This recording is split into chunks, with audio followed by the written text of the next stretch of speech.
this is the CANOE pattern. And this knife has a shape and a name that once you know it, you remember it and you spot it everywhere. With so many knife patterns around, often with obscure names, this one is really easy to remember. So where does it come from? So we're not entirely sure who was the first company to produce this. It's not like the Buck 110. So it's probably influenced by the typical pen knife, the double-ended pen knife. I haven't got any of the equal-ended ones, but these are close. So these were typical coming out of Europe, and a lot of the knife makers in the US originally came from Europe. So it's probably from around about the 1920s. The design has these nice large bolsters, so these large curved bolsters, and the benefits of this are it makes it more comfortable in the pocket, so it covers the tang on the end of each blade, it protects the tip when it's closed, and it allows for a broader blade, and with this cutout it enables easy opening as well. I think pretty much all CANOEs are 2 blades, and this is the typical format, so a larger spear point, although this is bordering on a drop point, but a larger spear point and then a smaller pen blade. So very similar to this old sort of pen knife, which would have had 2 pen blades on, but one larger, one smaller, which is very common for these sort of, sometimes they're called lobster style knives because of the way that the blades open one at either end, and typically a larger one and a smaller one. So I've got 3 examples here, and let me go through them and I'll work my way back to the buck. So this tiny one, this mini CANOE, is from Rough Rider. So it's made in China. This is the RR055 and it costs £13 from Heine Haynes here in the UK. It's got 440 stainless steel and white bone handles, and again the usual larger and smaller blades. Nice long nail pulls on this. So very small but perfectly usable. It's a 3-finger grip. The nice thing is that when you've got the larger blade opening, you have this gap here that you can fit your finger in, and perfectly fine to go in the 5th pocket. And for a lot of times with an urban carry, you don't need any more than this. So that's a Rough Rider. Here is a Marbles. This was also from Heine Haynes, and this was £16. And again, it's got this nice spear point blade on it. You can see the marbles. Unfortunately, it's etched rather than stamped. It's made in China, the same as the Rough Rider. And this is the MR 580. This is more of a 4-finger hold.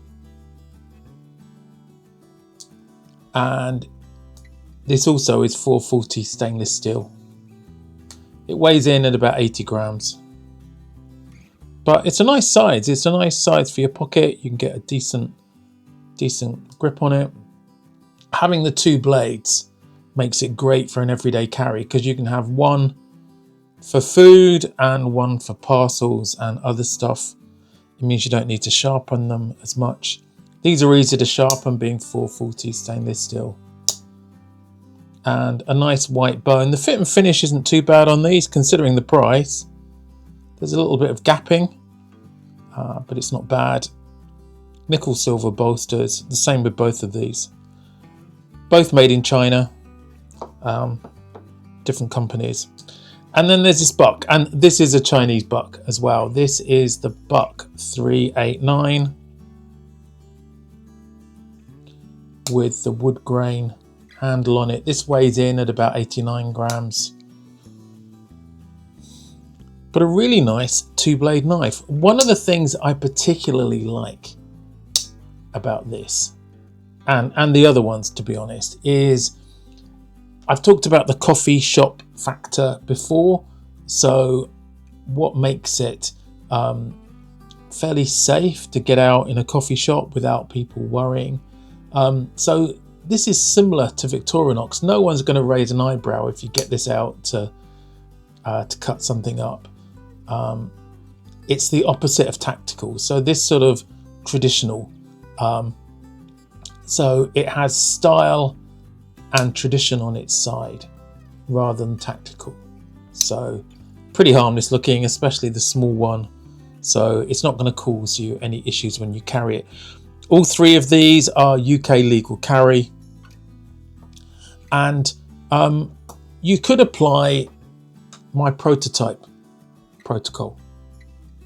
So start off with something small, something cheap. So 13 or 16 pounds, just to see if you like the pattern, because you might not like it. Not everybody does. And if you like it, if you find it useful, then maybe go for a more expensive one. The Buck one comes in at £40. Case do one. I haven't got one, but it's double that in price. So start off with something cheap, and you can't go wrong with these. The quality's not bad at all. It's fairly straight down the middle. There's no blade rub. There's not much gapping. And you may actually find you don't need to upgrade, but try it. Super cheap, lasts forever. If you really like the pattern, build a collection maybe, and maybe work up to some more expensive ones. But to be honest, for everyday use, these are perfect. Just to close then, the CANOE. This pattern has outlasted 2 world wars, the tactical knife revolution, and the development of the modern folder. And hopefully I've shown you why. I think this combination of style and tradition is why it's one of the US favorite knives. It's nice to have something that looks a little bit different from the average one, and you still get a fantastic, decent sized blade there. What do you think of the CANOE? And what's your social compliance carry? Let me know in the comments. I read all of the comments that I can and respond to all of the ones that I read. Thanks for watching, and why not watch this video on the Buck 112 or this playlist on traditional knives. Thanks for watching, and I'll catch you in the next video.